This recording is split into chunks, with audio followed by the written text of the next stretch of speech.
Oke, sebentar. Saya buka dulu SPSS saya.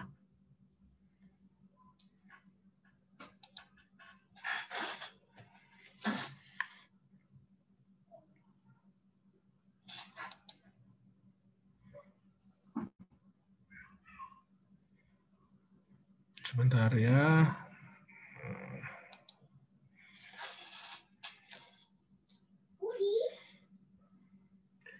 Putar-putar terus. Ya, putar-putar terus ini. Sampai kenyang. Putar-putar, putar-putar. Oke, putar-putar, putar-putar.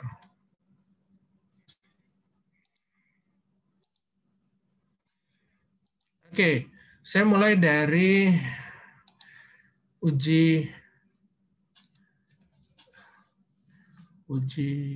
belum bisa dibuka, masih not responding. Maaf ya, menunggu sebentar. Jadi agak lama bukanya. Sebentar. Yang belum absen dimohon untuk mengisi absen. Oke. Saya ngisi absen nggak ya? Nggak ya? Usah ya? Nggak usah lah, Pak. Nanti saya dianggap nggak hadir lah, Bu. Hadir lah, Pak. Iya. Ya, Bu. Oke, bentar ya. Ini saya nggak mau nyala. Habis bensin ininya.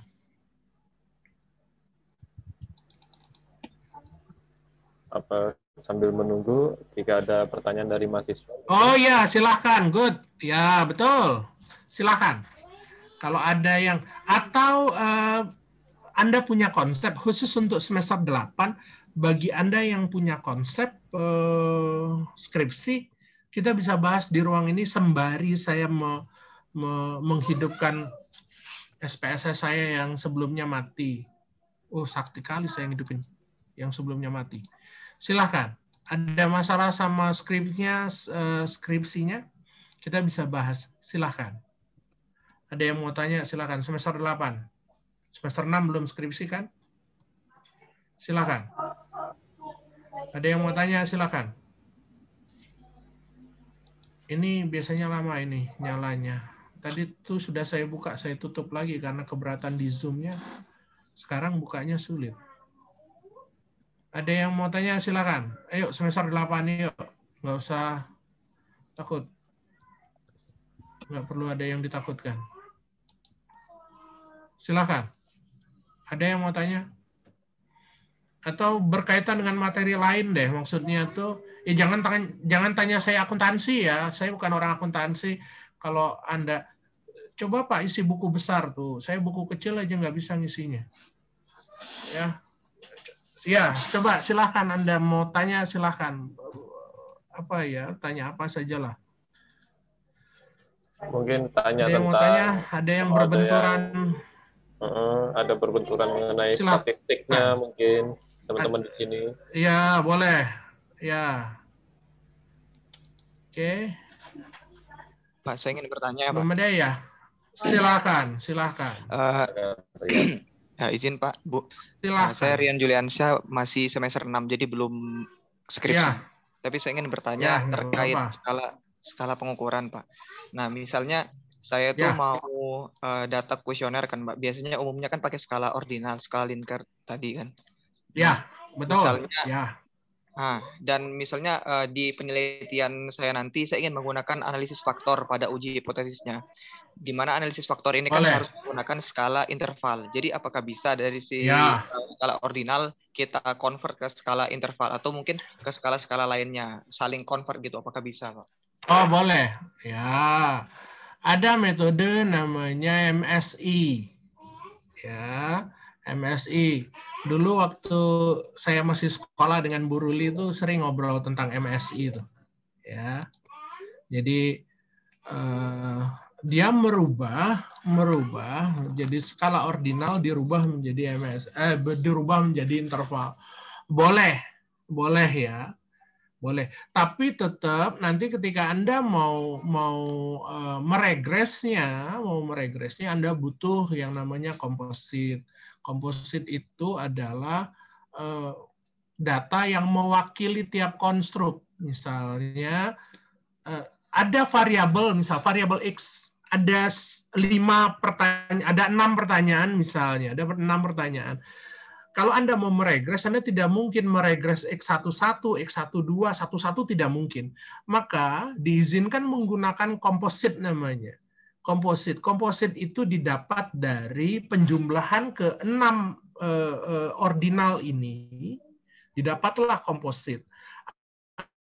Ada beberapa orang nyebut komposit itu adalah kumulatif, jadi dijumlahkan semua. Ada yang nyebut komposit itu mean atau mean atau rata atau rata-rata atau average. Bisa, boleh, karena ada 2 pendapat itu dan itu bisa digunakan. Maka kemudian Anda membuat komposit. Oke, nah saya akan kasih contoh bagaimana caranya membuat komposit. Sebetulnya kalau mau iseng gitu, saya ada di YouTube saya sebetulnya ada membuat komposit, tapi biarlah saya praktek di sini aja lah, ya. Biar saya praktekkan di sini, biar mahasiswa bisa dalam tanda petik mendapatkan gambaran dan mendapatkan bayangan bahwa oh gitu ya. Sebentar ya, saya carikan dulu datanya karena mohon maaf ini data belum ini ya, data belum rilis, lebih tepatnya sebetulnya. Oke. Sebentar, saya bukakan dulu. Jadi bagaimana cara? Oke, cara yang pertama adalah Anda download dulu, tahapan pertama maksud saya. Tahapan pertama Anda download dulu add-on untuk Excel khusus, saya pertegas, add-on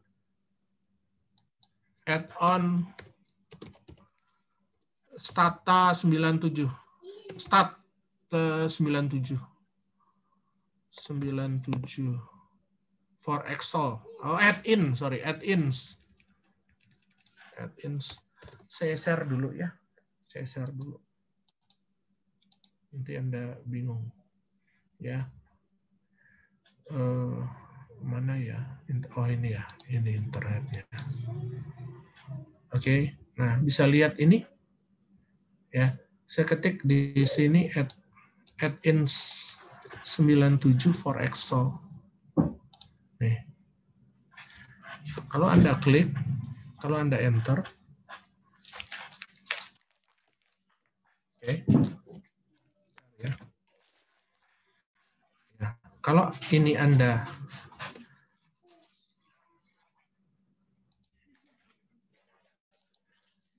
jaringannya lagi bermasalah. Nah, kalau Anda sudah dapat add-in-nya, nanti Anda bisa installkan di Excel Anda.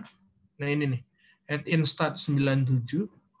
Anda bisa download, Anda akan dapat, kemudian Anda akan installkan di Excel Anda. Anda bisa Anda bisa install di Excel Anda. Kemudian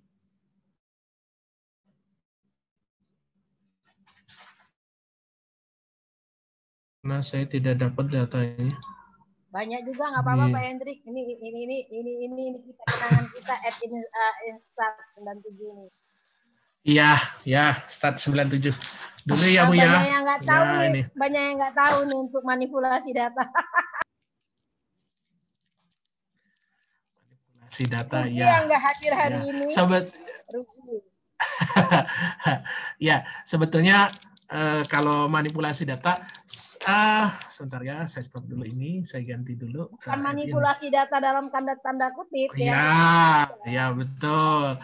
Ya, ini kalau bahasa data ini namanya konversi ya, konversi dari data ordinal menjadi interval. Oke, ini contoh misalnya kita punya 5 variabel X dengan kita punya 1 variabel X 5 konstruk. X1 1, X1 2 gitu ya. Ini kita tarik sajalah biar cepat. Nah, 5 gitu ya. Ini nah, gitu ya. Misal ini kita pakai angka sembarang saja ya. 3, 4, sedikit saja. Sorry. 2, 5. Ya. Rekan-rekan Pak mahasiswa paham ya maksudnya 5, 3, 4, 2, 5 itu likat ya. Ya. Ya, paham ya. Misal 1, 3, 4, 5 sembarang sajalah saya tulis. 3, 4, 5. 1, 2, 3, 3. Oke. Oke, sip. Nah, ini data kita misalnya ya. Kalau Anda pakai 100 responden, tinggal tarik aja ke bawah pakai data gimana gitu ya. Nih. Ya. Nah, yang jadi pertanyaan, ini kan data ordinal, gimana nih jadi interval? Oke. Kalau Anda sudah install yang tadi saya bilang, yang add-in, Anda klik 2 kali, dia langsung connect ke Excel Anda. Nanti dia langsung connect ke Excel Anda. Nah, ketika not responding lagi. Nah, ya. Oke, ini saya tutup dulu. Ini belum rilis data ini soalnya. Belum rilis. Sebentar ya. Jadi add-in sini fungsinya nanti membantu ya Pak ya? Merubah ya, mengkonversi, bukan merubah. Merubah tuh negatif statement nanti Pak. Jadi mengkonversi data ordinal menjadi interval. Ya, oke. Pak Riki, SSI-nya itu matematik ya Pak ya? Iya, saya matematik. S2-nya juga matematik ya Pak ya? S2-nya saya akuntansi Pak. Ah ya. Saya ketakutan Pak sama gelar Bapak, jujur saja Pak. SSI itu matematik, nanti saya salah bicara karena ini bahasanya statistika gitu ya. Oke, ya. Saya juga harus banyak belajar lagi Pak. Ya, sama-sama Pak kita belajar. Oke, nanti dia akan muncul kalau sudah stat 97 itu sudah diinstal. Maka yang kita akan lakukan klik, nanti dia akan muncul add-in di sini. Ini klik statistik. Nah, ada survive interval. Ya. Jadi MS itu metode successive interval. Ini bisa diklik. Kemudian klik yes. Nih, dia tanya nih yang mana yang data rentang yang mau diintervalkan. Dia tanya nih di mana nih. Oke, kita taruh di sini. Nih, kita blok sampai di ujung sini. Oke, selanjutnya mau ditaruh di mana outputnya? Dia bilang, oke, kita taruh di sebelahnya saja. Sini misalnya. Kemudian kita klik next. Kita select all. Next lagi. Next saja. Tidak apa-apa, Anda boleh tulis di sini maksimum 5, minimum 1. Tidak apa-apa tulis 9, karena tidak ada 9. Tidak apa-apa. Sudah next, klik next, selesai, kemudian klik finish. Oke, tuh, inilah intervalnya dari ini. Ini data intervalnya. Tuh. Nah, bagaimana cara bikin kompositnya? Kalau mau bikin komposit dari ordinal, Anda tinggal ini, klik sama dengan ketik average, misalnya, average,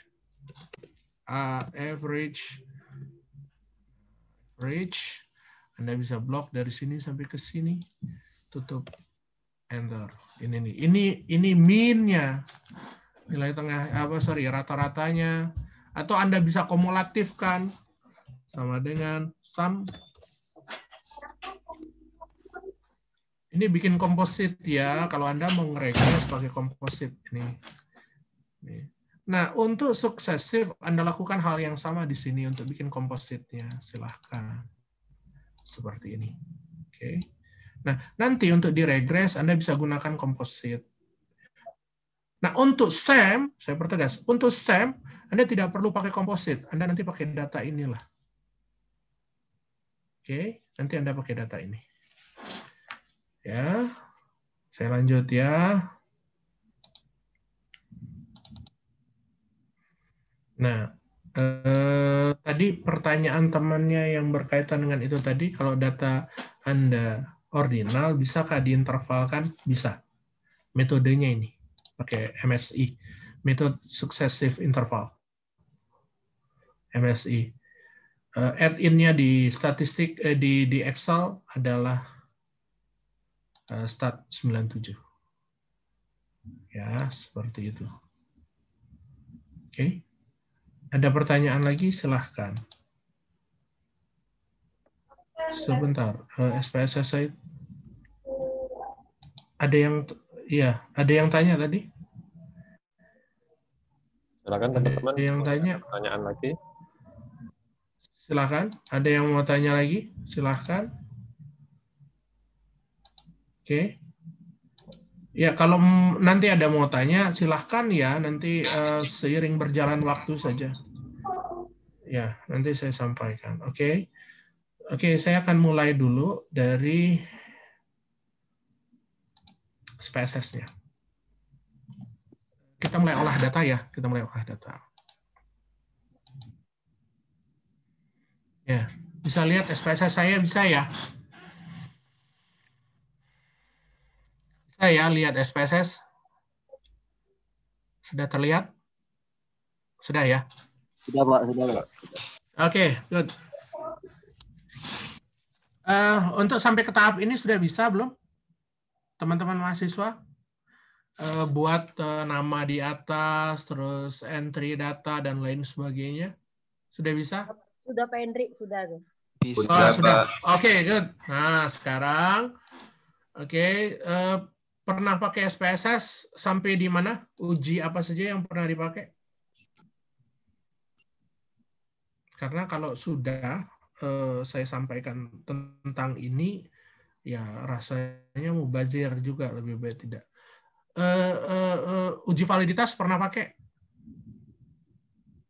Uji validitas? Belum. Reliabilitas belum?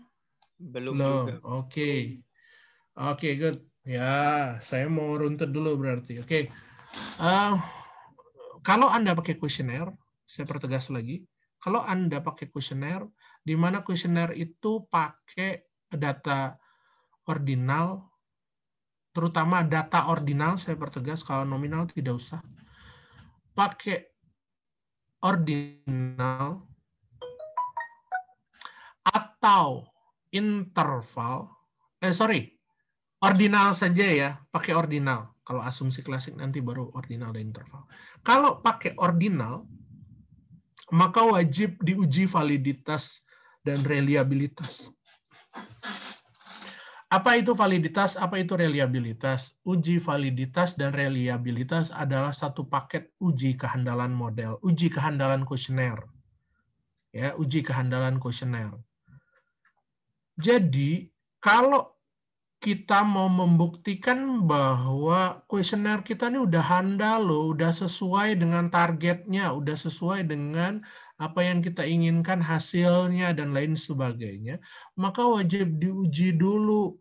Karena dalam penelitian tidak boleh cuman sekedar lisan bahwa kuesioner kita bagus, kuesioner kita jelek atau apapun itu namanya. Maka harus dibuktikan dengan data. Nah, yang akan kita lakukan untuk membuktikan bahwa kuesioner kita handal atau tidak, yang pertama adalah uji validitas data. Bagaimana caranya? Yang lagi pakai laptop, di depan laptop, silahkan ikuti. Yang tidak, silahkan menyimak. Oke, yang pertama Anda lakukan adalah membuat komposit. Dari tadi saya bicara komposit, komposit, dan komposit. Ya, apa itu komposit? Saya sudah jabarkan tadi. Komposit adalah data yang mewakili. Mohon maaf Pak, saya stop dulu karena di tempat saya azan. Ya Pak, silakan. Ya.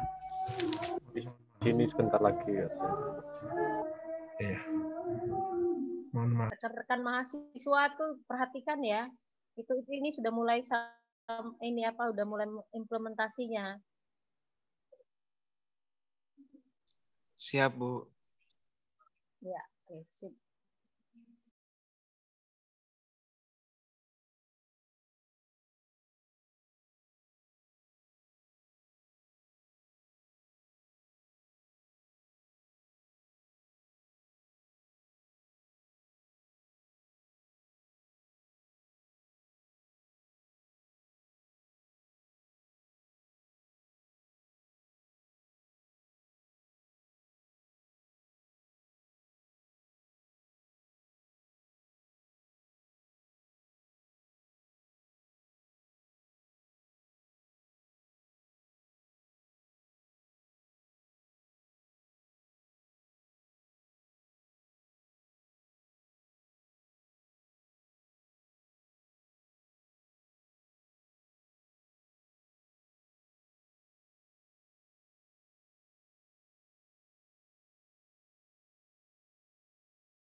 Oke, dilanjut. Mohon maaf, terputus sebentar.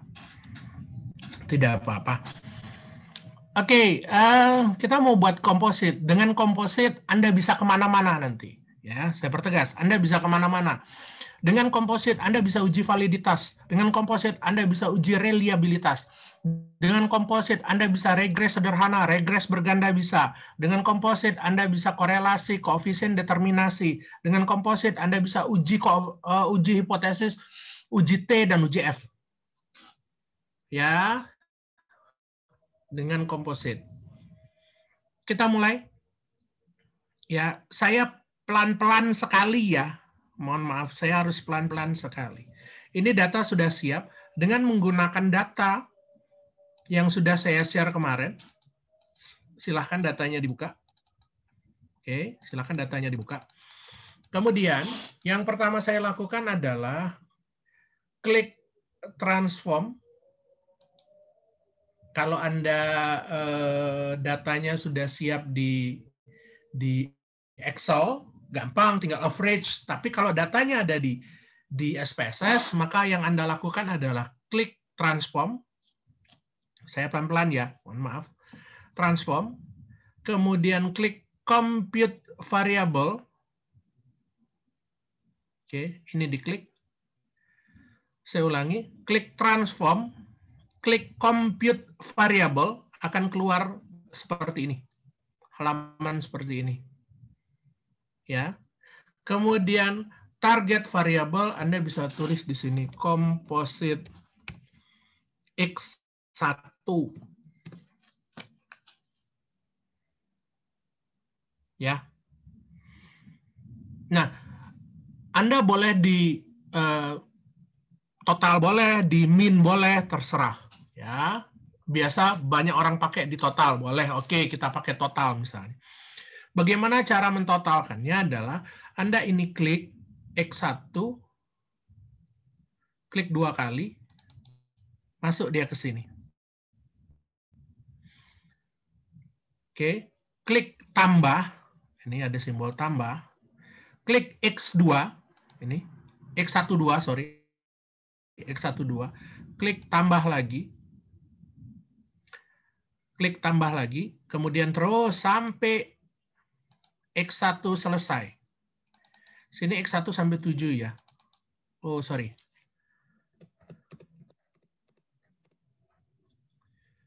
X5 tambah X6 tambah X7.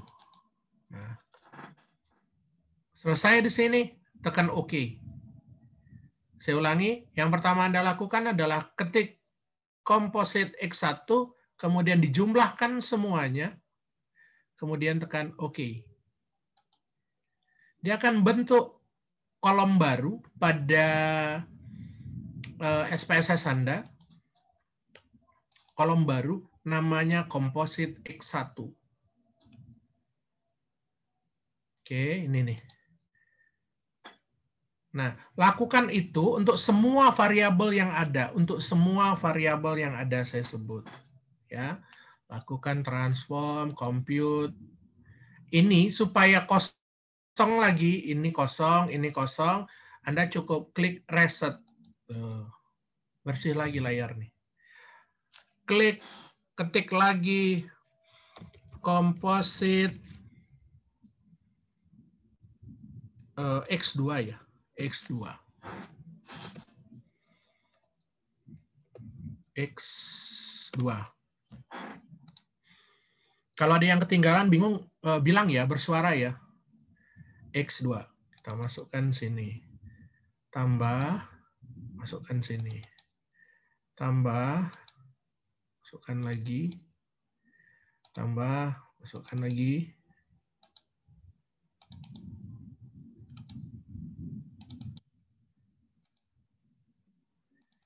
Tujuh, 8. Oke. Oke, kemudian kita isi lagi. Mana tadi ya? Ini. Oke, ini keluar lagi komposit X2. Terus lakukan itu. Ya.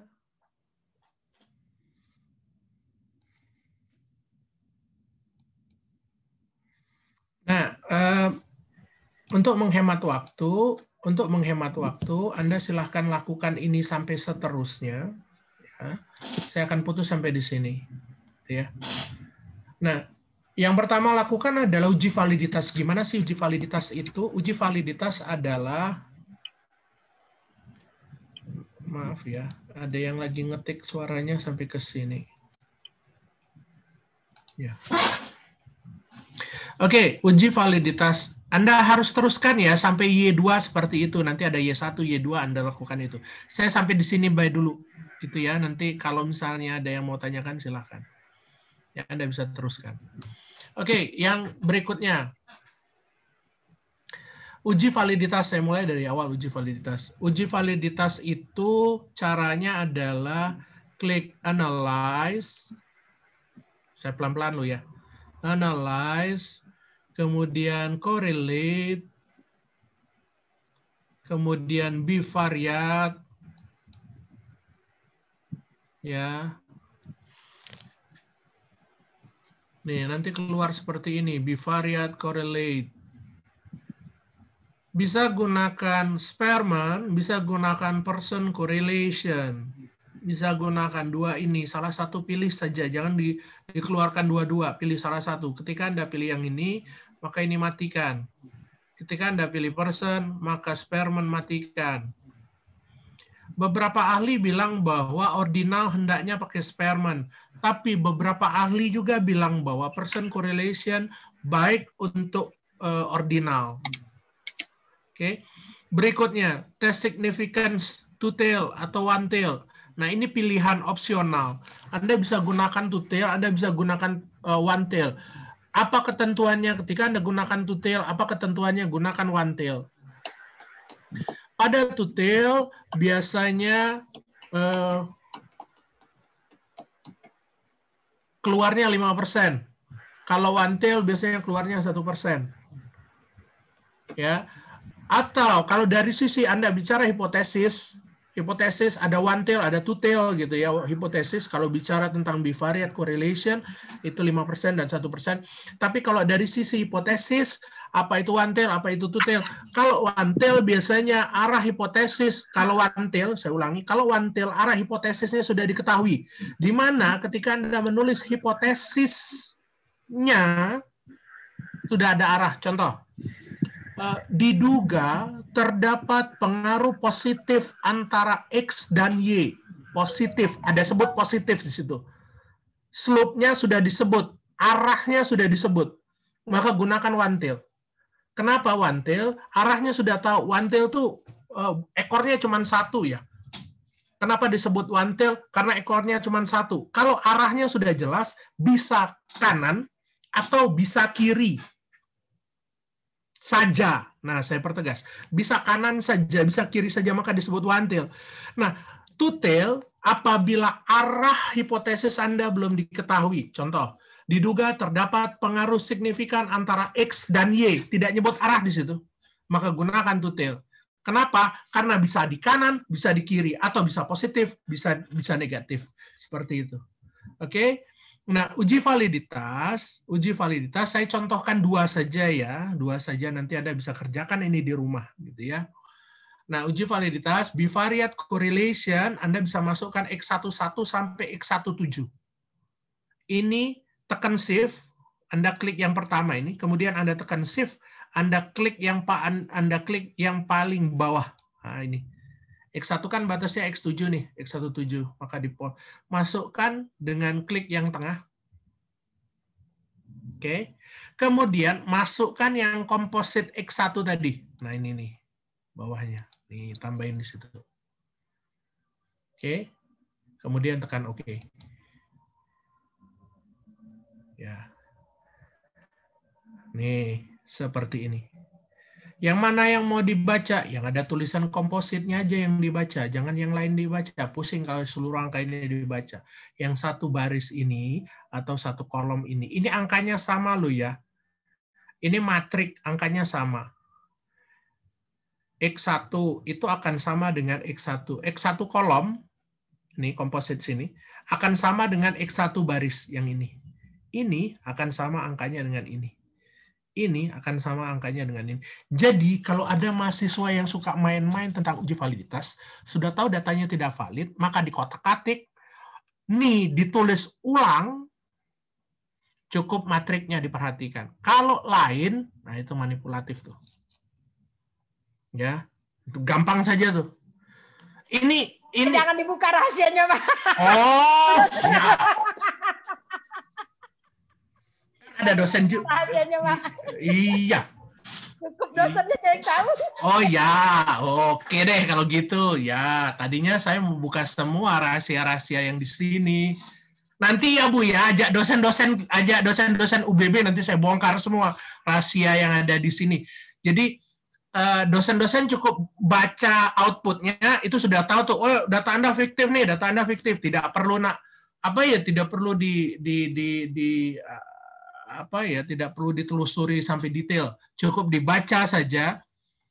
Oh, ini nggak masuk logika, oh datanya fiktif gitu ya. Oke, ya sudah kadung terceplos Ibu. Ya. Ya udah Pak, nggak apa-apa dibongkar aja. Ilmu baru. Ya, oke dah ya. Ya, tapi intinya ini matrik ya. Jadi ada beberapa mahasiswa yang berusaha untuk mengakali biar datanya terlihat valid. Kalau data tidak valid, tidak usah dipaksa. Maka saya bicara misal loh ya, pada data komposit ini, khusus untuk X14 ternyata tidak valid. Oh, saya bilang dulu, apa ukuran valid atau tidak valid. Oke, dikatakan valid apabila nilai sig to tail, saya ulangi, apabila nilai sig to tail itu berada di bawah 0,05. Nih ya. Berada di bawah 0,05, maka data tersebut valid. Ya, apabila hasil yang data tadi Pak mana Pak? Belum ada ya? Yang mana? Yang sudah dilakukan validitas tadi itu, analyze ya itu segala macam tadi. Ya, ini outputnya Bu. Ini sudah output. Pak. Nggak kelihatan Pak. Oh, sorry. Ya, tidak kelihatan Pak. Ya, Ya, oke, sip. Terima kasih diingatkan. Oh ya. Oke, sekarang ada. Sudah bisa lihat outputnya? Masih menunggu, Pak. Ya. Kalau Sudah. Belum, Pak. masih belum? Sudah keluar, Ada Pak. yang. Oke, ada yang sudah, ada yang belum? Oke, saya ulangi. Ini matrik ya, ya. Bagi yang belum, ada yang belum ya? Oke, saya udah. Oke, saya ulangi. Ya, oke, good. Oke, saya ulangi ya. Ini matrik ya. Matrik itu ketika kita tabrakkan informasinya, maka angkanya sama. Contoh, komposit baris komposit kolom ke-1 itu akan sama dengan baris ke-1 kolom komposit. Contoh, ini kan kalau baris ini X1, di sini posisinya nih. Ini data akan sama dengan baris X1 kolom komposit ini nih. Ini nih. Ini akan sama dengan ini. Ini akan sama dengan ini. Terus sama. Kalaupun mau sembarang, pilih saja misalnya X3 ketemu X2 di sini. X3 ketemu X2. Itu akan sama dengan X2 ketemu dengan X3. X2 ketemu dengan X3. Oh, inilah Pak yang tadi mahasiswa tidak bisa bermanipulasi di sini Pak ya? Ya, ini tidak bisa ini ya. Ini tidak bisa dimanipulasi ya. Tapi kalau ya kelihatan kalau misal ya ini matrik Pak. Ini kalau misalnya ada mau yang coba ketik ulang. Terkadang ya namanya manusia ngetik ulang gitu ya. Terkadang ada bintangnya kelewatan. Ingat ya, yang 000 semua itu sudah pasti bintangnya 2 keluar. Nih, ada bintangnya 2 keluar. Kalau misalnya ada data yang tidak valid, bintangnya tidak ada. Kalau misalnya angkanya di atas 0,00 tapi di bawah 0,05, bintang 1 keluar. Di sebelah angka, bintang 1 keluar. Kalau mau coba-coba buat angka ini diketik ulang, itu ketahuan, Pak. Karena pasti ada slip ya di antara angka-angka ini, bintangnya ataupun matriknya. Itu ketahuan pasti. Ya. Jadi kalau mau uji validitas, kalau ada data yang tidak valid, misalnya X13 tidak valid, atau angka sig-nya di atas 0,05, maka lebih baik ini dibuang. Tidak diikut sertakan. Misalnya X13 tidak valid di sini misalnya. Ya, di kompositnya tidak valid misalnya. Saya bicara misal. Maka Anda bisa buang X13, Anda buang, kemudian Anda buat komposit ulang. Dengan cara menjumlahkan X11, X12, X14, X15 sampai 7. Anda jumlahkan. Kemudian Anda validitas ulang. Pasti bertanya penguji, loh kok hilang 1? Ya, karena itu tidak valid. Maka karena dia tidak valid, tidak boleh diikut sertakan dalam proses estimasi selanjutnya. Ya, ini tidak valid. Oke, ini. Saya cobakan yang kedua, yang X2. Klik di sini sajalah. Nggak usah lari ke itu lagi. Sama saja. Ini klik analyze, kemudian tadi correlate, klik bivariate. Ini kelihatan ya, saya klik ya. Bivariate, kemudian ini kita reset dulu biar kosong. Kita masukkan yang 2. Sampai di sini kita masukkan kompositnya. Tuh. Kemudian tekan OK. Tidak perlu diapa-apain. Cukup. Kita lihat yang kedua. Oh, data X2 semuanya valid. Tuh. Seperti itu. Ini matrik ya. Semuanya valid. Oke. Nah, rekan-rekan mahasiswa bisa teruskan ini untuk X1 dan untuk Y1 dan Y2. Bisa diteruskan. Oke. Nah, uji validitas sudah, uji reliabilitas sekarang. Uji reliabilitas yang kita gunakan adalah klik analyze, kemudian klik scale. Ini saya hentikan di sini. Klik scale. Di situ tertulis reliability analysis. Anda bisa masukkan ini. Anda bisa klik yang ini, klik, oke. Dia akan keluar kolom seperti ini. Lakukan hal yang sama seperti uji validitas tadi. Jadi 1 sampai 7 Anda masukkan. Kemudian kompositnya Anda masukkan. Nah, kemudian tekan OK. Oke, nih. Yang mana yang mau dilihat, Pak? Nih, nilai Cronbach alpha. Nih. Apa ketentuannya? Data tersebut reliable. Ketentuannya adalah apabila nilai alpha Cronbach di atas 0,6 atau 0,6 ke atas. Di situ ada titik di depan. Kalau ada titik di depan itu tandanya 0, ya. 0, di situ tertulis 0,801. Oh, reliable data ini. Selesai. Untuk X1 itu sudah valid dan reliable. X1 itu sudah valid dan reliable. Selesai. Kemudian kita lakukan hal yang sama untuk X2. Scale, reliability, reliable, di reset, kemudian Anda masukkan yang 2. Masukkan kompositnya X2. Kemudian oke. Oke, nih angka Cronbach alpha di atas 0,6, angkanya 0,791. Ya, untuk X1, X2 datanya valid dan reliable. Selesai perkara. Kuesioner kita handal, kuesioner kita bagus. Oke. Tidak ada perdebatan lagi di situ. Kuesioner kita gimana dan lain sebagainya, bahwa kuesioner kita handal dengan satu catatan. Walaupun Anda bilang bahwa kuesioner Anda handal, dengan satu catatan, data tidak dibuat sendiri. Data dari responden maksudnya. Gitu ya. Ya, catatannya itu yang paling penting, karena kalau Anda buat sendiri, mohon maaf, saya pertegas sekali lagi, data yang saya kirimkan ke Anda untuk praktek, saya pertegas, data yang saya kirimkan kepada Anda untuk praktek itu data fiktif. Saya pertegas, itu data fiktif digunakan hanya untuk latihan, titik. Ya, saya pertegas, untuk latihan doang. Kenapa? Kalau Anda lihat, wah Pak, datanya valid, bagus tuh, datanya reliable, bagus tuh, bagus nih buat skripsi nih. Ambil sebagian 100, itu 250 ya. Ambil 125, jadi tempel, beres cerita. Saya pertegas, itu data fiktif. Kalau saya baca, saya sudah tahu dari awal itu datanya fiktif. Ya, tidak perlu saya ceritakan kepada mahasiswa bagaimana cara menganalisis itu data fiktif atau bukan. Tapi nanti kalau ada waktu dosen UBB undang saya kembali, saya bongkar itu semua. Oke? Dan saya kasih tahu bagaimana cara cukup hanya menganalisa data mentahnya saja, Bapak Ibu sudah tahu bahwa ini data tidak benar, ini data bagus, ini data jelek. Tidak perlu buka output gitu ya, tidak perlu buka output. Mahasiswa, kita undang lagi aja mahasiswa ya. Bu Prodinya yang nanggung mahasiswa ya. Biar buka-bukaan ya. Ian, yang lain, Bella, kita undang lagi nggak? Bu. Ayo, Siap. Boleh. Undang, Bu.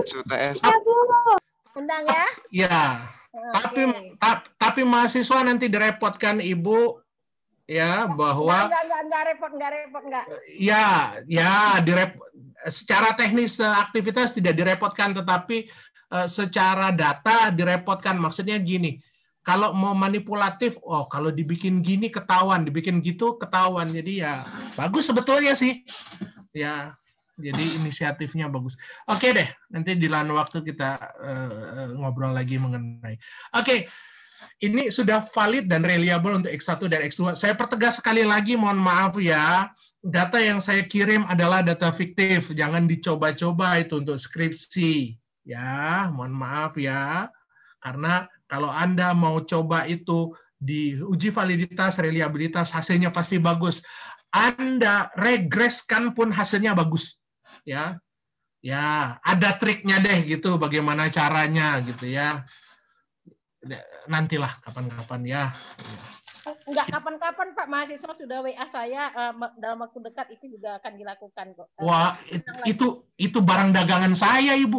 Enggak apa-apa, biarin aja. Bagi-bagi ilmu. Ya Pak Riki ya? Ya. Oke deh. Setuju aja. Ya. Oke, lanjut ya. Oke, setelah ini sudah dapat ininya. Karena kita pakai SEM, kita tidak pakai regress, kita pakai SEM, maka yang akan kita lakukan adalah pembentukan model. Ya. Nah, tapi sebelum ke pembentukan model SEM itu sendiri, structure equation model, kita pakai variable intervening yang saya bicara tadi, variable intervening di mana X ada Y, tapi di atasnya ada intervening. Ya, saya terapkan SEM untuk intervening. Ada beberapa rekan-rekan kita di perguruan tinggi bahwa intervening menggunakan SPSS. Bisa, tapi gunakan Sobel test berikutnya. Sobel test namanya. Ada Sobel calculate kalau di online ada. Masukkan saja angkanya keluar. Nah, tapi ada yang coba-coba hasil 2 kali estimasi dianggapnya sudah mampu mencerminkan intervening variable. Padahal tidak bisa, tidak boleh. Ya, harus pakai perantara Sobel test dulu, baru bisa. Oke, nah saya uji mediasi atau intervening, saya tidak pernah pakai SPSS, saya pakai SEM. Saya pakai Amos. Oke. Nah, sebelum kita ke model, kita wajib sampaikan dulu apa itu, bagaimana, saya kalau harus ke materi SEM mungkin bisa makan waktu lama lagi. Tapi paling tidak saya sampaikan sedikit saja. Sebelum Anda masuk ke SEM, harus wajib hukumnya dan tidak boleh tidak. Data harus bebas outlier. Data Anda harus bebas outlier. Apa itu outlier? Itu asumsi mutlak SEM. Ada 2 asumsi mutlak SEM. Bebas outlier yang pertama, yang kedua bebas Haywood case namanya. Nanti kita bahas apa itu Haywood case. Ya. Di SEM ada istilah bahwa bebas outlier. Apa itu outlier? Outlier kalau saya sederhanakan bahasanya adalah data timpang. Sehingga interpretasinya bisa menyimpang dari fenomena yang ada. Contoh, Anda variabel X1 ada 6 pertanyaan. Ada 6 pertanyaan. Kalau di istilah SEM ada 6 konstruk, 6 pertanyaan. Pertanyaan 1 sampai 5, ordinalnya, likatnya 1. 1, 1, 1, 1, 1. Nah, pas yang di ke-6, ordinalnya 5. Kalau di total 10 ini.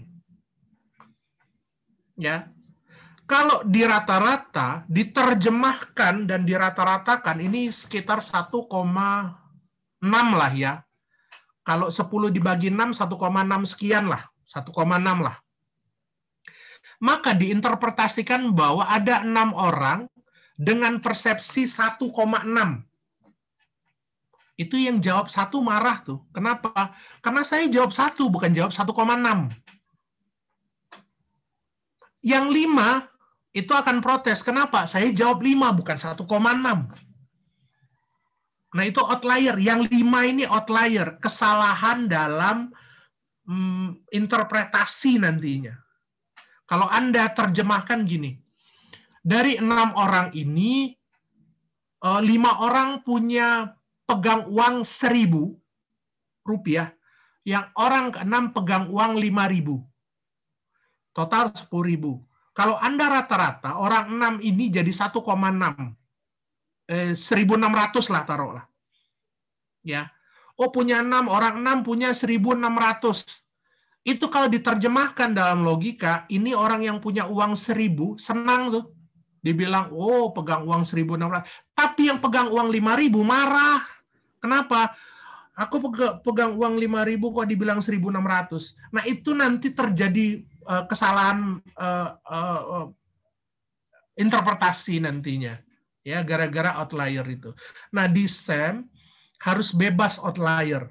Tidak bisa ditawar-tawar. Itu asumsi wajib namanya. Nah, untuk uji validitas tadi sudah. Jadi SEM wajib uji validitas, uji reliabilitas wajib. validitas, reliabilitas sudah tadi. Sekarang sebelum masuk ke SEM, saya wajibkan dulu uji outlier namanya. Apa itu uji outlier? Tadi sudah. Nah, sekarang bagaimana caranya? Bagaimana caranya? Caranya gampang. Klik Analyze. Oke. Kemudian Descriptive Statistik. Kemudian klik Explore namanya. Oke. Nah, sama seperti uji validitas per konstruk. Jadi kalau variabel X1 maka satu paket variabel X1 tanpa komposit. Ya, tanpa komposit. Nih, saya pertegas. Anda bisa blok sampai ke sini. Nih. Kemudian klik dependent. Klik di dependent saja ya, satu paket saja. Kemudian klik statistik, pilih outlier. Semuanya dinonaktifkan kecuali outlier. Kemudian klik OK. OK. Tuh. Biarlah dia loading. Nah, ciri outlier pada uji explore SPSS adalah dia akan keluar angka dan lingkaran pada grafik outlier atau bagan outlier pada SPSS. Oke, dia akan keluar, nanti ada gambar bagan kotak. Nah, di dalam kotak tersebut akan keluar angka. Contohnya gini.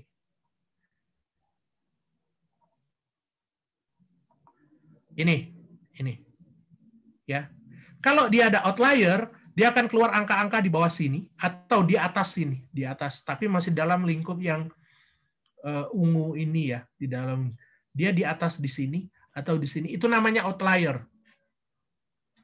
Ini. Nih. Kalau tidak ada berarti data kita bebas outlier. Untuk X12 bebas. X11 bebas. X13 tidak ada, kosong, bebas. X1 berapa ini?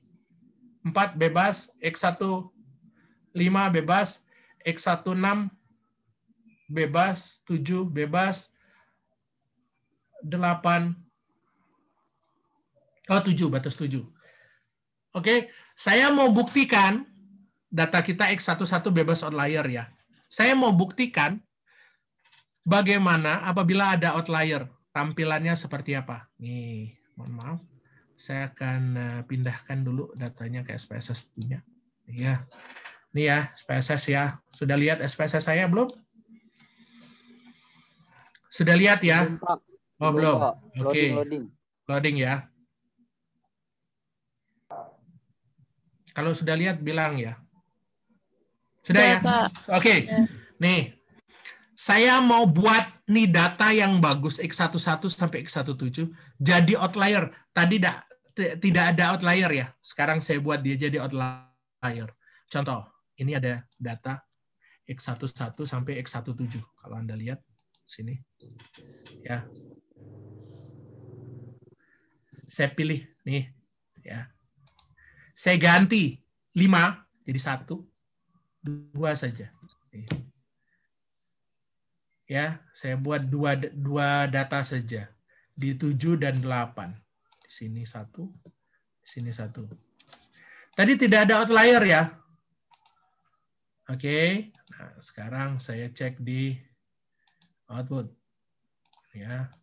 Nih, kita proses. Klik analyze. Kemudian descriptive, explorer. Kemudian masih pakai data yang lama, kemudian oke. Kita lihat apakah dia ada outlier atau tidak setelah saya pindahkan tadi. Ya, data 5 jadi 1.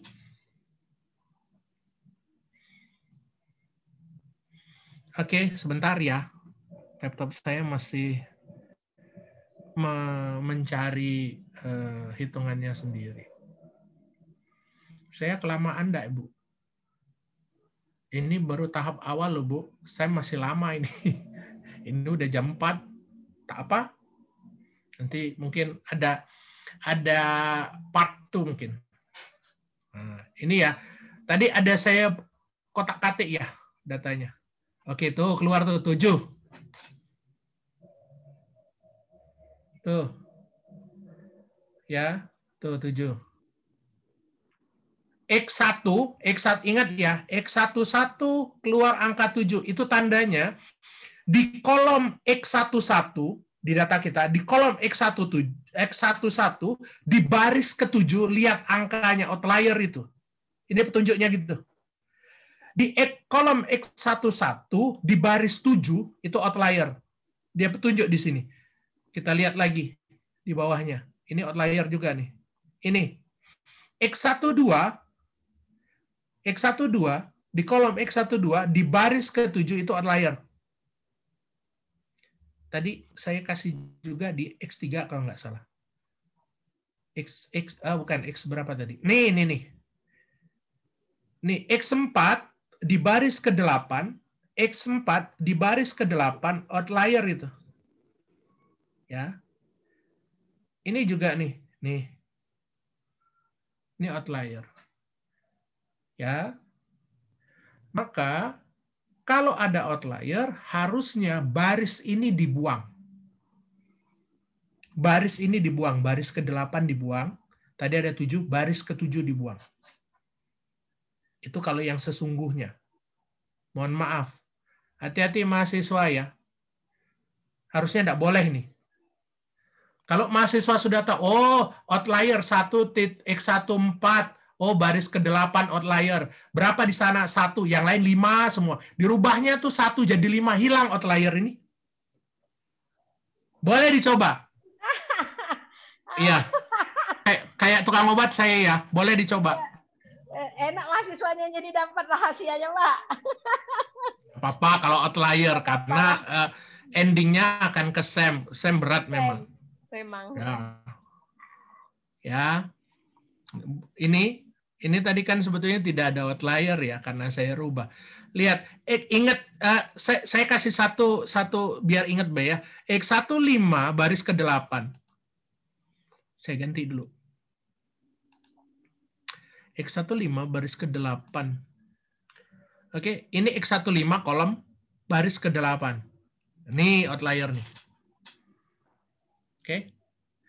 Kita ganti nih. Jadi 5 atau 4. 5. Ini tadi outlier juga ganti 5, kemudian 5. Oke. Ini di save dulu. Kemudian saya ganti. Ini rahasia perusahaan sebetulnya, Bu. Cuman biarlah. Biarlah, nggak apa-apa lah. Nggak apa-apa lah, ya. Buat rekan-rekan apa sih yang enggak gitu ya. Oke, deskriptif, kemudian explore. Tadi ada outlier, sekarang kita lihat. Hilang outlier itu. Oke, ini bukan simsalabim, tapi ada teorinya. Teorinya tuh outlier itu apa? Bukan cara seperti ini ya. Kalau cara seperti ini manipulatif, tidak ada. Tapi dari pengertian itu saya pelajari, oh seperti itu. Ya. Bentar ya, kita tunggu dulu karena Tariki, kita jadi belajar tariki lagi. Udah lupa Pak, dulu tuh kayak gini lah mainannya. Ya Pak, saya sudah lupa ini. Ya. Kalau saya masih ingat. Iya, saya kalau saya yang kayak gini suka asik sendiri, Bu. Ya, olah data, otak-atik data itu saya bisa asik sendiri 1 hari full, kadang tidak terasa. Oke, X11, X12, X13, 14, 15, 16, 17. Tidak ada outlier. Ya, selesai. Anda bisa lakukan, rekan-rekan mahasiswa bisa lakukan untuk X2, Y1, dan Y2. Tapi saya pertegas, data itu sudah bebas outlier semua. Tapi kalau untuk belajar-belajar boleh. Ya, sudah saya otak-atik. Ya. Bagaimana cara ngotak-ngatik? Ya kayak tadi. Makanya saya bilang data ini fiktif. Ya. Harusnya Yang benar adalah ketika data itu ada outlier, tadi baris ke-7 dan ke-8, 7 dan 8 dibuang. Seperti itu. Itu yang benar. Ya. Tapi karena ini untuk latihan, data 250 saya buang, jadi habis nanti. Tapi biarlah dulu. Ya. Nah, oke, ini uji outlier bebas. Nah, sekarang saya mau lompat ke SEM. Oke, nih. Saya mau bagi tip dan triks untuk ke SEM. Mohon maaf kalau yang sudah ngantuk, ya karena seperti inilah materi statistika olah data. Nggak ngantuk Pak, orang semangat Pak semuanya Pak. Karena Bu Kajurnya nongkrongin, dilihatin mana yang ini. Harusnya memang kayak gitu yang namanya webinar dengan mahasiswa gitu ya. Oke, yang depan laptop sudah siap, Amosnya diklik, silakan dibuka. Ya, silakan dibuka.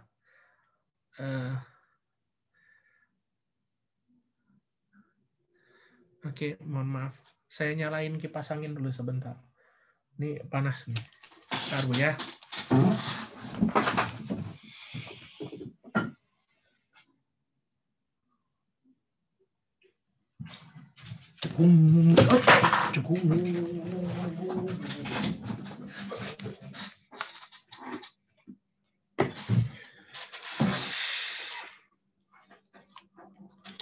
Oke, kita lanjut. Saya share di Amosnya. Oke, silakan buka Amosnya.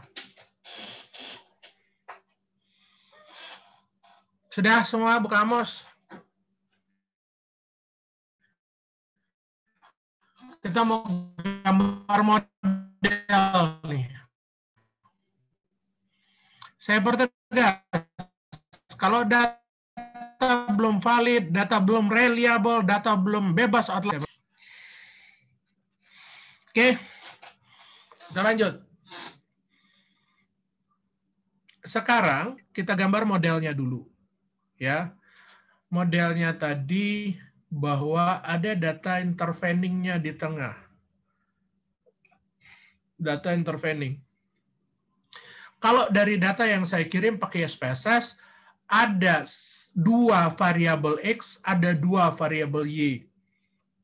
Sebetulnya variabel Y atau variabel bebas, atau variabel terikatnya itu cuma 1 ya, Y2. Y1 adalah intervening. Jadi X1, X2 itu adalah variabel bebas. Y1 interveningnya, Y2 adalah terikatnya. Kita mulai.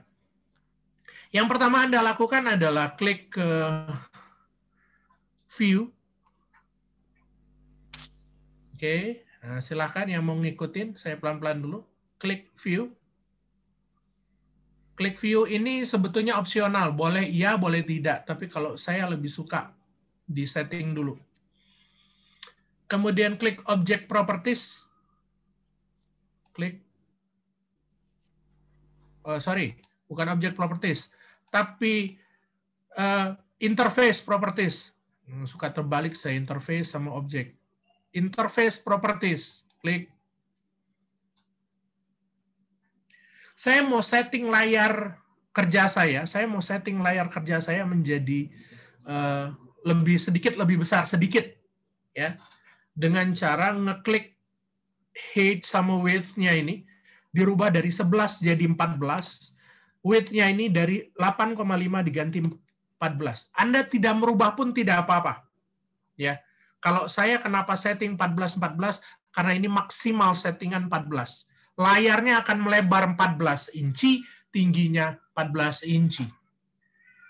Ya, walaupun layar laptop itu cuma 11 inci ya. Oke, tuh. Latarnya akan sedikit melebar dibandingkan dengan sebelumnya. Sedikit melebar. Ya. Oke, nih agak sedikit melebar dari sebelumnya. Nah, kalau sudah melebar seperti ini, nih, maka silahkan kita menggambar model. Yang pertama Anda lakukan adalah Anda cek dulu SPSS Anda tadi. X1 ada berapa konstruk ya? Oh, X1 ada 7 konstruk. 7. X11 sampai X17. Ada 7 konstruk. Maka kita buat model khusus untuk X1 dulu. Bagaimana caranya? Caranya adalah Anda klik yang ini. Draw latent variable yang ini. Ini ya. Bisa lihat ya. Bisa lihat ya. Ini diklik. Kemudian sudah di sini. Kemudian Anda drag ke tengah. Nah, ke sini. Keluar simbol ini. Kemudian baru Anda buat. Nah, lingkaran. Ini bukan lingkaran, ini ya oval ya. Nih, lepas. Nah, ini untuk variabel X1. Tadi ada berapa konstruk? Ada 7. Oke, kita klik 7. Nah, ini kan masih ada simbolnya ini ya. Anda klik 7 kali. 1, 2, 3, 4, 5, 6, 7. Pak, keluar gambarnya dari layar putih. Biar, nanti kita tengahkan. Tidak apa-apa. Ini 7 ya. Ini 7. Ini untuk khusus untuk X1. Ini khusus untuk X1. Kita lihat untuk YX2. X2 itu ada berapa konstruk ya? X2 ada 8. 8. Maka yang kita lakukan adalah ini sudah 7. Maka bisa kita copy. 7 ini bisa kita copy. Kita letakkan di bawahnya. Kopinya bagaimana? Klik yang fotokopi nih. Sebelah truk. Ya, sebelahnya. Ini diklik 1 kali. Dengan preserve simetris. Ini bawa disket nih. Preserve simetris. Ini diklik jadi 2 perintah. Ini diklik. Oke. Sudah diklik 2. Ini bisa ditarik nih, di copy nih. Di copy, tarik ke sini. Tuh, udah usah gambar lagi toh. Ini gini. Oke. Nah, untuk Y1 ada berapa konstruk ya? Kita lihat lagi untuk Y1. Y1 Y1 8. Oke. Sorry, X2 tadi berapa ya? X2 itu 8 ya, X2 8 konstruk, maka ini ada 7, kita bisa tambahin 1 lagi dengan klik draw a latent variable. Kita klik ini, maka kita bisa klik di sini 1 kali lagi. Tuh nambah 1 dia. Oke. Nah, nambah 1. Pak, ini kok enggak lurus? Biar nanti ketika kita gerakkan dia kembali ke asalnya. Ya. Nah, tadi Y1 ada berapa konstruknya? 8. Dan Y2 7. Nah, Y1 8. Ini bisa kita copy, klik duplicate object dengan preserve symmetries, kemudian ini kita drag. Kita tarik ke sebelahnya boleh, kita tarik ke sejajarnya boleh. Ini sesuai selera ya. Nah, nanti saya luruskan. Yang ini 7 ya, yang Y2 7, kita bisa copy pakai yang ini kan 7. Kita bisa pakai di sini. Nih, selesai. Pak, itu keluar, Pak. Oke, untuk supaya tengah kita tekan ini nih. Resize the path diagram to fit on a page. Tekan aja. Tuh, tengah tuh. Selesai. Nah, sekarang tinggal kita setting supaya tidak tumpang tindih. Ini konstruk namanya, ini variabel, ini error of construct yang lingkaran. Nah, supaya tidak tumpang tindih, nanti kan ada panah ke sana, ini tumpang tindih. Supaya tidak tumpang tindih, kita arahkan. Putar. Diklik ini, rotate di bawah truk, klik rotate. Kemudian ditekan di sini. Putar dia. Yang ini putar ke bawah. Putar ke bawah, yang ini putar ke belakang. Tuh. Tidak ada tumpang tindih dia di sini. Oke. Sudah ini kita kasih panahnya draw pad di sini. Ini draw pad. Ini X1, X2, ini Y1, ini Y2. X1 menuju variabel bebas menuju variabel terikat. Ini panahkan ke sini. Ini variabel intervening ya. Ini panahkan ke sini. Oke, selesai. Nah, variabel bebas mau ke terikat tetapi melalui intervening. Maka dari sini ke sini dulu. Ke sini, baru ke sini. Ini, yang ini, ke atas dulu. Baru ke bawah. Kemudian diklik covariances-nya, ini dihubungkan. Nah, covariances, draw covariances atau panah covariances ada dua panah bolak-balik. Di mana meletakkan draw covariances adalah di variabel yang tidak terkena tusukan panah. Saya pertegas, tidak terkena tusukan panah. Yang ini dan yang ini. Ini tidak bisa dihubungkan pakai draw covariances karena dia ketusuk panah sini, dia ketusuk panah sini. Dia ketusuk panah ini dan tidak bisa tusuk panah sini, tusuk panah sini. Sebagai gantinya draw covariances, setiap variabel yang ketusuk panah itu wajib dikasih error. Ini errornya nih. Tuh, add unique variable. Ini diklik, Anda bisa klik di sini. Nih, satu kali. Di bawah juga ketusuk panah, ini bisa diklik. Nah, untuk memutarnya Anda bisa tekan berulang kali. Ini diputar-putar-putar terus nih. Nih. Ini selera ya, posisi ini juga selera ini. Anda bisa di mana saja. Asal tidak bertabrakan sama panah karena dia nanti ada angka sendiri. Ini selesai nih pemodelan, tinggal ngerapiin. Kalau Anda mau ngerapikan silahkan pakai ini nih. Pakai touch up a variable, maksudnya ini tongkat sakti. Ini kalau Anda klik di variabel ya, variabel sini, tuh panahnya bergerak merapi sendiri, kecuali yang ke arah ini. Ini bisa dirapikan dengan menggesernya pakai truk ini untuk geser. Ini bisa ke sini nih. Ini panah, kalau panahnya sudah merah, oke, kalau panahnya sudah merah, maka ini bisa digeser. Maaf Pak Riki, agak sedikit kalau agak sedikit ngantuk ya. Ya. Karena kena silau aja Pak. Oh ya, enggak apa-apa Pak. Ya. Materi teknik olah data kayak gini biasanya bikin mengantuk, apalagi mahasiswa yang ketinggalan materi. Kalau bagi saya ini seru Pak. Iya, seru. Ya. Istri saya pernah bilang ini Pak, apa lingkaran, kotak, oval gitu ya. Istri saya guru kimia soalnya, jadi dia anti kalau kotak, lingkaran, bulat. Biasanya dia main persamaan kimia biasanya. Oke, sip. Model final. Nah, sekarang kita mau isi nih. Nah, semua ini kita mau isi. Yang lingkaran ini, yang lingkaran maupun oval, saya pertegas lagi, yang lingkaran atau oval kita bisa isi secara otomatis. Tetapi yang kotak atau konstruk itu tidak bisa. Bagaimana cara ngisi yang lingkaran? Klik plugin, klik name unobserved variable. Tuh ya. Ini bisa diklik.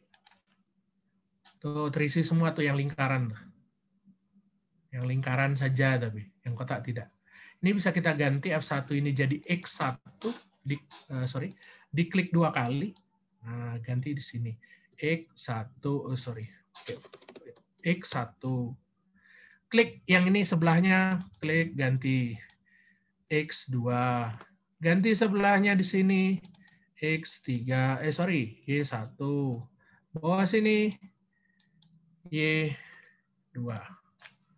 Oke, selesai. Variabel udah kelihatan. Tinggal isi konstruk, selesai perkara. Oke, jadi bagaimana cara isi konstruknya? Ini konstruk kotak-kotak, isi yang item pertanyaan kita tadi, yang di atas X11, X12, dan seterusnya. Bagaimana caranya? Caranya adalah klik select data file. file name,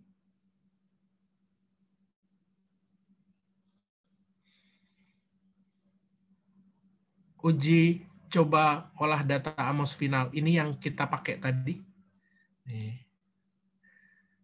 Kemudian masuk dia ke sini, kemudian klik OK. Nah, untuk memasukkannya, karena data sudah kita masukkan tadi, klik list variable dataset. Ini diklik. Ini keluar semua nih yang kita catat tadi nih. Ini yang ada di SPSS keluar masuk. Nih semuanya ada.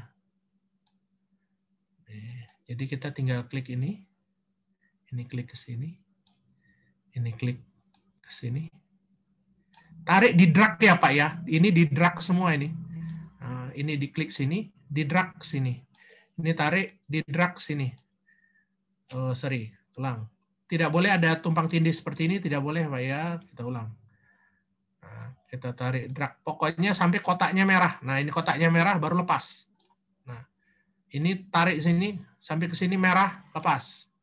Tarik ke sini sampai merah lepas. Berikutnya X2. Sama nih. X1 sampai merah lepas. Kalau tidak merah dia akan tumpang tindih kotaknya seperti tadi ya. Dan itu error buat AMOS ketika Anda estimasi. Akan ada tahap confirmatory factor analysis sama Haywood case, ya. Untuk konfirmasi faktor confirmatory factor analysis dengan apa namanya, dengan Haywood case nanti part 2 saja Ibu ya. Nanti kalau mau diteruskan sampai ini, kita bisa lewat maghrib, Ibu, bahkan lewat subuh. Jadi part 2 ya, Pak ya? Boleh. Oh iya. Rekan-rekan mahasiswa mau nggak part 2 lagi nih? Rekan-rekan mahasiswa. Mau, Bu. Mau banget, Bu. Lanjut. Mau, Bu.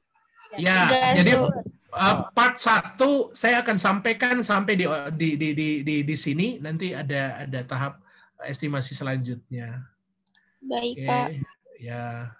Kemudian Pak Henry Ya, tambah siap. part 3 nanti inilah part 3 data FUS ya Pak dengan menggunakan FUS Pak. Waduh, kalau FUS saya bukan mainannya Ibu, saya SPSS sama AMOS gitu Ibu. Ya. Ya. Aja ya. Kalau gitu saya aja. Cuma anak-anak mahasiswa kan bosen kalau saya FUS. Iya, enggak apa-apa Ibu. Saya mainannya justru SAM. Kemudian ya SPSS dan perangkatnya lah. Oke. Nah, sampai di sini. Nah, ini nih, ini udah bisa Ibu. Kemudian kita estimate, kita calculate. Nih, calculate. Ciri model tidak ada masalah. Saya pertegas, ciri model tidak ada masalah adalah apabila lampu merah menyala. Ya, lampu merah menyala. Oke, lampu merah menyala. Nanti dulu, saya salah berarti tadi salah masukin data ya. Bentar ya. Oh, salah. Ya. Saya Ibu, oh iya, di sini. Oh, pantas dia tidak mau. Tempatnya salah katanya. Oke, di sini. Nah, baru oke ini. Oke. Nih. Oke, ini kita save dulu. Setelah ini baru kita save. Nih. Kita save. Misalnya apa ya? Olah data misalnya. Oh, sorry. Olah data. Oke. Save. Kemudian baru kita calculate. Ciri data tidak ada masalah dan bisa diestimasi pada tahapan berikutnya apabila panah merah pojokan atas ini menyala. Kalau tidak menyala, berarti data ada masalah. Oke, seperti itu. Nah, menyala. Oke, ini panah merah menyala. Ya, kalau dia tidak menyala, maka ada masalah pada model kita. Ya, ini bisa dilihat hasilnya. Nih. Terkadang ada beberapa dosen yang meminta untuk angkanya harus keluar di ini, di gambar ini harus keluar. Oke, Anda bisa klik panah merah. Tuh. Nah, keluar angkanya semua. Nah, seperti ini. Oke, nah banyak asumsi yang harus saya jabarkan di SEM ini. Jadi kalau mau sampai besok kalau harus dipecah jadi 2 part, boleh. Seperti itu. Oke. Seperti saya kembalikan ke lembaga seperti apa teknisnya. Oke, mau diteruskan atau kita putus sampai di sini dulu? Kita sisakan buat part 2. Silahkan Ibu, gimana? Oke, Pak Riki, gimana Pak Riki? Bentar ya Pak Riki, saya konfirmasi dengan mahasiswa. Gimana mahasiswa, apakah kita part 2? Boleh, Bu. Boleh banget, Bu. Part 2 ya, kita kupas terus rahasia-rahasianya nih ya. Karena dia memang ahlinya kuantitatif di SPSS, Amos, dan SEM. Kita kupas dia. Kita bayar mahal dia lah. Oh. Wah. Oke deh. Kajurnya yang ini, yang IO-nya ya. Kajurnya nanti yang menanggung. Mantap kok Kajur. Oke. Ya, nanti kalau ada waktu saya logistik binary saya sampaikan, regresi logistik saya sampaikan. Seperti itu. Oke. Bisa dengan SPSS tapi tentunya bukan dari ini. Oke. Seperti apa? Silahkan. Sampai di sini. Henry, moderasi jangan lupa ya. Oh, boleh moderasi ya. Ya, moderasi tapi saya pakai Smart PLS, Ibu. Nggak apa-apa, pakai Smart PLS. Dan Smart PLS hanya bisa untuk 100 responden maksimal.